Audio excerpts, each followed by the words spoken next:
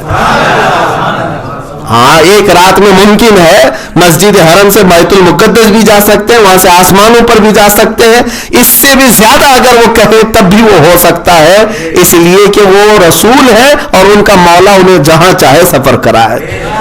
یہ ایمان ہے۔ یہاں آج کے 1400 سال بعد بھی سائنس کے بچے یہ سوچتے ہیں کہ ایسا کیسے ہو سکتا ہے، ویسا کیسے ہو سکتا ہے۔ یہ سیٹلائٹ کو ماننے والے، ایمان لائے ہوئے لوگ، موبائل کو آمنا صدق نہ کرنے والے لوگ رسول اللہ کی معراج پر ابھی بھی بحثیں کر رہے ہیں، ابھی بھی بحثیں کر رہے ہیں۔ میرے عزیزو، جسم کے ساتھ نہیں ہوا تھا، روح کے ساتھ ہوا تھا، بیداری میں نہیں ہوا تھا، خواب میں ہوا تھا، یہی معاملات میں ہے۔ صدیق اکبر کا ایمان تو یہ تھا، ابھی حضور سے ملاقات بھی نہیں کیے، وہ تو ابو جہل گستاخ کمینہ بول رہا ہے کہ محمد صلی اللہ علیہ وسلم یہ سفر کا بیان کر رہے ہیں، تب بھی حضرت ابو بکر مان رہے ہیں کہ اگر حضور نے فرمایا تو بالکل حق فرمایا۔ ایمان یہی ہے میرے عزیزو، جو رسول اللہ نے فرمایا اس چیز کو تسلیم کر لینا، یہی ایمان ہے۔ اور اگر میں کہوں اقبال کا وہ شعر، بمصطفیٰ برساں خیش کہ دل ہماؤس، اس پر اگر کوئی سب سے زیادہ فٹ بیٹھتا ہے تو حضرت ابو بکر صدیق کی ذات ہے۔ یعنی اپنے آپ کو رسول اللہ کے قدموں تک پہنچا دو، یہی دین ہے، یہی دین ہے۔ تو اس پر میرے عزیزو اگر کوئی صادق آتا ہے تو حضرت ابو بکر صدیق، کیونکہ انہوں نے اپنا آپ سب کچھ نچھاور کر دیا تھا حضور کے نام پر۔ یہ ان کی زندگی پاک کا حضور پاک صلی اللہ تعالی علیہ وسلم سے لگاؤ، عشق اور محبت کی وہ چند جھلکیاں ہیں۔ لیکن میرے عزیزو، چند زندگی کے ان کے اصول اور ان کے اخلاق کریمانہ میں اگر آپ کو بتاؤں، ایک مرتبہ رسول کریم صلی اللہ تعالی علیہ وسلم اپنی محفل میں بیٹھے ہیں، فجر کی نماز کے بعد کی بات ہے، فجر کی نماز کے بعد کی محفل ہے، رسول کریم یا دن کی محفل ہوگی، اللہ کے نبی صلی اللہ علیہ وسلم صحابہ میں سے بیٹھے ہوئے پوچھتے ہیں، کیا میرے صحابہ میں کوئی ایسا ہے جو کسی بیمار کی عیادت کیا ہو آج؟ حضرت ابو بکر صدیق کھڑے ہوئے، کہا یا رسول اللہ میں نے بیمار کی عیادت کی۔ پھر رسول کریم صلی اللہ تعالی علیہ وسلم نے سوال کیا، کیا اس محفل میں آج کوئی ایسا ہے جو کسی غلام کو آزاد کیا ہو؟ پھر ابو بکر صدیق کھڑے ہوئے، کہا یا رسول اللہ میں نے آج ایک غلام کو آزاد کیا۔ رسول کریم صلی اللہ تعالی علیہ وسلم نے سوال کیا، کیا اس محفل میں آج کوئی ایسا ہے جو کسی مسکین کو کھانا کھلاؤ؟ پھر ابو بکر صدیق کھڑے ہوئے، کہا یا رسول اللہ صلی اللہ علیہ وسلم میں نے مسکین کو کھانا کھلایا ہے۔ کئی نیکیوں کا ذکر حضور کرتے رہے اور ہر نیکی کے ذکر پر صدیق اکبر ہی کھڑے ہوتے رہے کہ یا رسول اللہ میں نے کیا، یا رسول اللہ میں نے کیا۔ تب رسول کریم صلی اللہ تعالی علیہ وسلم نے مسکرا کر فرمایا، جنت کے 8 دروازے ہیں، جنت کے 8 دروازے، نمازی کسی دروازے سے، روزے دار جن کے روزے غالب ہوں گے ان کو ایک دروازے سے داخل کیا جا رہا ہوگا، لیکن میرے آقا فرماتے ہیں جنت کے 8 دروازے ابو بکر صدیق کو اپنی طرف بلا رہے ہوں گے، ابو بکر اس دروازے سے جائیں، ابو بکر اس دروازے سے جائیں۔ جنت کے دروازے جس پر قربان، وہ صدیق اکبر کی ذات ہے۔ عزیزان گرامی وقار، جتنا بھی میں بیان کروں وہ کم ہے۔ آج تو ہم برکت کے لیے ان کی بارگاہ میں خراج عقیدت پیش کرنے کے لیے حاضر آئے تھے۔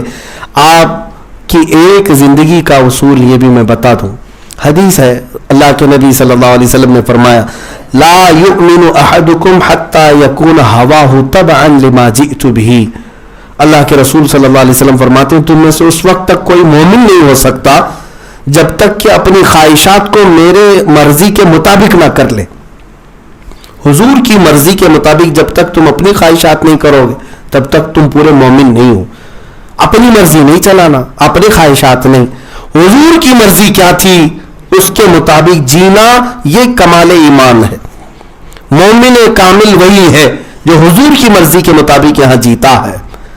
ہاں، جب وہ عشق کے اعلیٰ مقام پر پہنچتا ہے اور اپنا سب کچھ ادھر وار دیتا ہے، تب وہ کہتا ہے دہن میں زبان تمہارے لیے، بدن میں ہے جا تمہارے لیے، ہم آئے یہاں تمہارے لیے، اٹھے بھی وہاں تمہارے لیے۔ یہ کون کہتا ہے؟ جب حضور کی مرضی کے مطابق سب کچھ کرنے لگتا ہے تب وہ کہتا ہے۔ اب زبان کسی غیرے کے لیے نہیں کھلے گی، اب کسی اور کی تعریف میں نہیں، بلکہ اب جو کچھ بھی کہوں گا وہ رسول اللہ کے لیے کہوں گا۔ میرے عزیزوں، حضرت ابو بکر صدیق رضی اللہ تعالیٰ عنہ نے یہ جو فرمایا، یہ جو حدیث پاک حضور پاک صلی اللہ علیہ وسلم نے فرمایا اس پر عمل دیکھیں. حضرت ابوبکر صدیق کا ایسا ہے وہ اپنی مرضی سے کبھی اپنی خواہشات کے مطابق کبھی جیتے نہیں، بلکہ ایک مرتبہ حضرت عائشہ صدیقہ رضی اللہ تعالیٰ عنہ کے گھر آئے ہیں حضور کی وفات کے بعد. اکثر غم میں رہتے تھے، حضور کی جدائی کو کیسے برداشت کرتے. حضرت عائشہ سے پوچھا، اے عائشہ رسول اللہ کا کھانا بتاؤ، حضور پاک صلی اللہ تعالیٰ علیہ وسلم کیسے کھانا کھاتے تھے، کون سی چیزیں دسترخوان پر ہوتی. حضرت عائشہ صدیقہ نے ایک جملے میں یہ فرمایا کہ ابا جان، زندگی بھر رسول اللہ صلی اللہ تعالیٰ علیہ وسلم کو میں نے جو دیکھا، ایک دسترخوان پر 2 سالن کبھی جمع نہیں ہوئے، اور کبھی رسول اللہ صلی اللہ علیہ وسلم نے چھنے ہوئے آٹے کی روٹی نہیں کھائی. اتنا کہا تو حضرت ابوبکر صدیق پھوٹ کر کے رونے لگ گئے، جن کو اللہ نے جنت کے خزانوں کی چابیاں دے دیں، زمین کے خزانوں کی چابیاں دے دیں، جنہیں مالک جنت بنایا. اس کا زندگی گزارنے کا طریقہ یہاں یہ رہا کہ وہ رسول اللہ صلی اللہ علیہ وسلم چاہتے تو کیا کچھ نعمتیں نہیں کھاتے، لیکن آپ نے سادگی اختیار کی صرف اس لیے کہ امت کے غریب حضور کو دیکھ کر کے تسلی کر لے کہ ہمارے آقا صلی اللہ تعالیٰ علیہ وسلم نے فقر کو پسند فرمایا. میرے عزیزوں، ساتھ ہی حضرت ابوبکر صدیق رضی اللہ تعالیٰ عنہ کی زندگی پاک کا یہ عنصر بھی ملتا ہے. حضرت عمر کہتے ہیں میں مدینہ طیبہ میں بڑے تلاش و جستجو کے بعد ایک گھر نکالا جس میں ایک بوڑھی عورت رہتی تھی، اس کا کوئی کام کاج کرنے والا نہیں تھا، اس کے کوئی وارثین نہیں تھے. تو حضرت عمر کہتے ہیں میں نے سوچ لیا کہ اس کے گھر کا میں کام کروں تو ثواب ملے. ایک بیوہ خاتون ہے. حضرت عمر کہتے ہیں میں فجر کی نماز کے بعد جا کر دیکھا تو اس کے گھر میں کچرا جھاڑا ہوا ہے، سارے سامان دھلے ہوئے ہیں، بستر سب ٹھنگ کا رکھا ہوا ہے، اور وہ خاتون اپنے بستر پر آرام کر رہی ہے. کون ہے اس کے گھر میں کام کر؟ 2 دن دیکھا حضرت عمر نے اس کے گھر کا سارا کام کاج مکمل ہے، جبکہ وہ بستر سے اٹھ نہیں پاتی. تیسرے دن حضرت عمر کہتے ہیں میں فجر کی اذان سے پہلے اس گھر کے پاس جا کر بیٹھا. دیکھتے ہیں حضرت عمر کہ کوئی جلدی جلدی گھر کے اندر کچرا جھاڑ رہا ہے، سارے کام کر رہا ہے. اس کے بعد اذان ہوتی ہے تو سر پہ چادر ڈالے گھر سے باہر نکل رہا. حضرت عمر کہتے ہیں میں نے چادر ہٹایا، دیکھا وہ ابوبکر صدیق تھے، وہ صدیق اکبر رضی اللہ تعالیٰ عنہ تھے. حضرت عمر کہتے ہیں ابوبکر صدیق نے کوئی گوشہ نہیں چھوڑا، کوئی گوشہ نہیں چھوڑا، جہاں پر نیکیوں کا راستہ تھا وہ ہر نیکی وہ کر گزرے. عزیزان گرامی وقار، جتنی فضیلتیں بیان کی جائیں وہ کم ہیں. حضرت ابوبکر صدیق رضی اللہ تعالیٰ عنہ کے خصوصی جو اعمال تھے اس میں سب سے زیادہ جو آپ فرماتے تھے وہ اپنے مال کا استعمال غربا اور مساکین کی تنگدستی دور کرنے اور غلاموں کو آزاد کرنے کے لیے. حضرت بلال حبشی کو آپ نے اپنے مال سے آزاد کیا، اپنے مال سے تقریباً 70 اوقیہ چاندی، 70 اوقیہ یا کچھ چاندی حضرت بلال حبشی رضی اللہ تعالیٰ عنہ کے آزاد کرنے پر ان کے آقا نے قیمت رکھی تھی. یہ جو چاندی ہے وہ یوں سمجھ لیں تقریباً 35-40 کلو چاندی یا اس کے آس پاس کی آج قیمت بنتی ہے. تو حضرت بلال حبشی رضی اللہ تعالیٰ عنہ جو حبشی غلام ہوتے ان کی اتنی قیمت وہاں نہیں لگائی جاتی تھی. تو حضرت ابوبکر صدیق وہ بھی دے کر کے خریدنے کے لیے آزاد ہوئے، راضی ہوئے. تو حضرت بلال کا جو آقا تھا، مالک تھا، وہ ہنسنے لگا، کہا اس حبشی اور کالے غلام کے لیے تم اتنے پیسے دے رہے ہو، اتنی چاندی دے رہے ہو، میں نے تو ایسے ہی ریٹ لگا دیا کہ کوئی دے نہ اس کو. تو حضرت ابوبکر صدیق کہتے ہیں اس سے 10 گنا زیادہ بھی تو مانگتا تو میں دے کر بلال کو آزاد کرتا، اس لیے کہ میں نے اس کی آنکھوں میں رسول اللہ کی محبت دیکھی ہے، اور رسول اللہ کا کوئی غلام ان کا چاہنے والا کسی اور کی غلامی میں رہے یہ صدیق اکبر کو گوارا نہیں ہے. حضور کا غلام حضور کے دربار میں رہے. کیا ہماری آج یہ کیفیت ہے؟ ہم رسول اللہ کے ان غلاموں کو جو مجبور ہیں کسی اور کی غلامی میں دیکھ کر خاموش رہتے ہیں، ان کو وہاں سے آزاد کرانے کی فکر ہمیں ہے. کچھ ایسے لوگ ہیں جو تڑپتے ہیں نبی پاک صلی اللہ علیہ وسلم کے لیے لیکن وہ سکون کی سانس نہیں لے پاتے.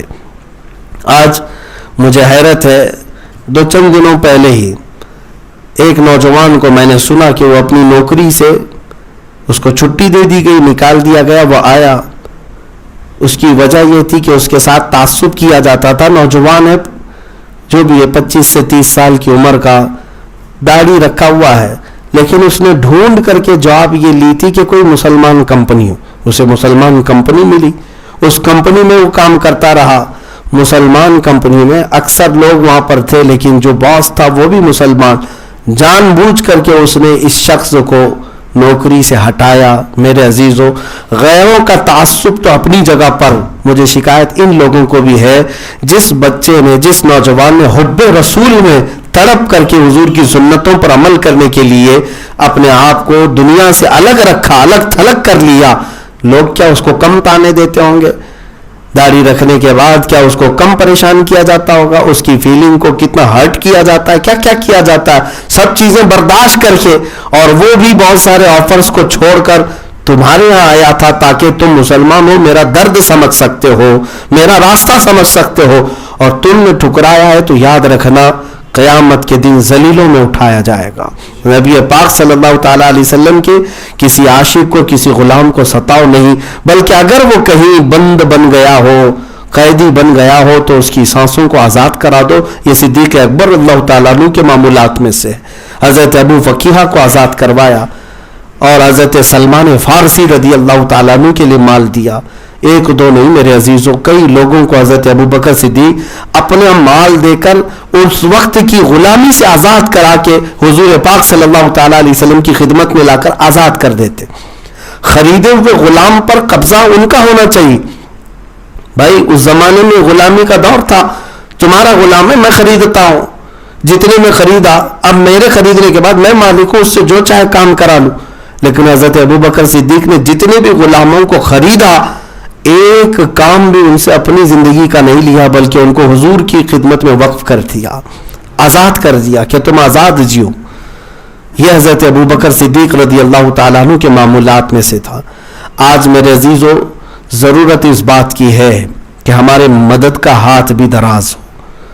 آج لوگ ہماری طرف ملتجی ہیں اور مدد کی توقع رکھتے، امید رکھتے ہیں، تو آپ ان سے راستے نہ کاٹ لو، آپ ان سے آنکھیں میچ نہ لو کہ ادھر سے جاؤں گا تو یہ مانگ لے گا، بلکہ اپنے آپ پر شکر بجا لاؤ اللہ رب العزت کا. فخر کرو اپنے آپ پر، اللہ کا شکر بجا لاؤ کہ اللہ نے تمہیں اس قابل بنایا کہ لوگ اپنی ضرورتیں تمہارے پاس بیان کر رہے ہیں، یا تم سے وہ توقع رکھتے ہیں، تمنا رکھتے ہیں، تمہیں اچھا سمجھتے ہیں، تبھی وہ تمہاری طرف ہاتھ بڑھا رہے ہیں. تمہارے اندر کوئی خیر وہ سوچتے ہوں گے کہ یہاں سے کچھ ہو سکتا ہے، لہذا تم اپنے ان لوگوں کے حسن ظن کو بگاڑ کر کے برے انداز میں ان کے ساتھ پیش نہ آنا، ورنہ تمہاری امیج ہمیشہ کے لیے ختم ہو جائے گی، تمہاری زندگی خراب ہو جائے گی. اسی لیے اگر جتنا ممکن ہو سکے استطاعت کے مطابق آئے ہوئے لوگوں کو، ضرورت مندوں کو ضرور مدد کریں، اور ان کی سکون کے لیے آپ خود بھی کوشاں رہیں. آپ کو پتہ ہے رسول پاک صلی اللہ تعالیٰ علیہ وسلم کی بارگاہ میں ایسے وقت میں ایک شخص دیہات سے آیا اور کہا، یا رسول اللہ صلی اللہ تعالیٰ علیہ وسلم، ہمارے پاس کچھ بھی نہیں ہے، آپ ہمیں کچھ عطا فرمائیں، آپ ہمیں کچھ عطا فرمائیں. حضور پاک صلی اللہ تعالیٰ علیہ وسلم اس وقت گھر بھیجتے تھے، جو بھی گھر میں ہوتا تھا وہ نکال کر کے دے دیا کرتے. غلام کو گھر میں بھیجتے ہیں اور گھر جا کر کے غلام کچھ بھی نہیں لے آئے. کہا کہ گھر کے اندر کوئی چیز نہیں رکھی ہے جو دی جا سکے. رسول پاک صلی اللہ تعالیٰ علیہ وسلم نے فرمایا، تم بیٹھو، تمہیں جانے نہیں دیا جائے گا. گھر میں جس کے پاس کوئی چیز ایسی رکھی نہ ہو، اس کے باوجود حضور اکرم صلی اللہ علیہ وسلم نے آئے ہوئے اس کو شخص کو بٹھایا، پھر تھوڑی دیر انتظار فرمایا، اور صحابہ جو آئے ان سے کہا کہ کسی کے پاس، صحابہ میں سے کسی ایک صحابی سے کہا کہ تم اعلان کرو جس کے پاس جو کھجور ہے وہ لے آئے، جس کے پاس جو کھجور ہے. تو صحابہ ایک دو کھجوریں لا کر حضور کی چادر میں ڈالتے گئے، یہاں تک کہ وہ چادر حضور پاک صلی اللہ تعالیٰ علیہ وسلم نے سمیٹی، اس پر ہاتھ رکھا اور اس آئے ہوئے شخص کو پوری کھجوریں دے دی، اور وہ لے کر اتنی خوشی کے ساتھ اپنے علاقے گئے. میرے عزیزوں اس کی برکت کا حال یہ تھا کہ وہ کھجوریں کبھی ختم نہیں ہوتی. رسول کریم صلی اللہ تعالیٰ علیہ وسلم کا دست پاک لگا تھا، لیکن آئے ہوئے لوگوں کو یعنی حضور اکرم صلی اللہ تعالیٰ علیہ وسلم نے فرمایا جو استطاعت ہو، جو طاقت ہو وہ کر دیا کریں. ہاں مجبوری کے عالم میں اللہ تبارک و تعالیٰ بھی معاف فرمائے. اگر استطاعت نہیں ہے، حالات اس طرح کے نہیں ہیں، تو اس وقت فورس نہیں کیا جائے گا یا کوئی ایسا وقت نہیں بن پا رہا ہے. لیکن ہوتے ہوئے بھی اگر کچھ نہ دینا یہ دل کے سخت ہونے کی علامت ہے، دل کے کالے ہونے کی علامت ہے. ہوتے ہوئے کسی ضرورت مند کی ضرورت پر کام نہ آنا یہ تمہاری برائی کی علامت ہے. اللہ تعالیٰ اس سے محفوظ فرمائے. کام وہ لے لیجئے تم کو جو راضی کرے. یا رسول اللہ کام وہ لے لیجئے تم کو جو راضی کرے، ٹھیک ہو نام رضا تم پہ کروڑ. دعا یہی کرتے رہیں کہ اللہ تبارک و تعالی ہم سے وہ کام لے جس سے اللہ اور اس کے رسول راضی ہوں. ان کاموں سے اللہ ہمیں ہمیشہ بچائے جس سے اللہ اس کے رسول ناراض ہوں. مولا کریم صدیق اکبر کی تربت پر کروڑوں رحمت نازل فرمائے. صدیق اکبر کے قدموں کی دھول کا صدقہ اللہ ہم سب کو عطا فرمائے، اور ان کی محبت اور عشق رسول کے جلووں کی ایک جھلک ہمارے سینوں میں عطا فرمائے. قطرہ عشق مولا صدیق اکبر کا ہمیں عطا فرما. اسی صدیق و عمر عثمان و حیدر رضوان اللہ تعالی علیہ مجمعین کی جماعت کے ساتھ رسول اللہ صلی اللہ تعالی علیہ وسلم کے جھنڈے تلے ہم سب کا حشر فرما. وآخر دعوانا ان الحمد للہ رب العالمین.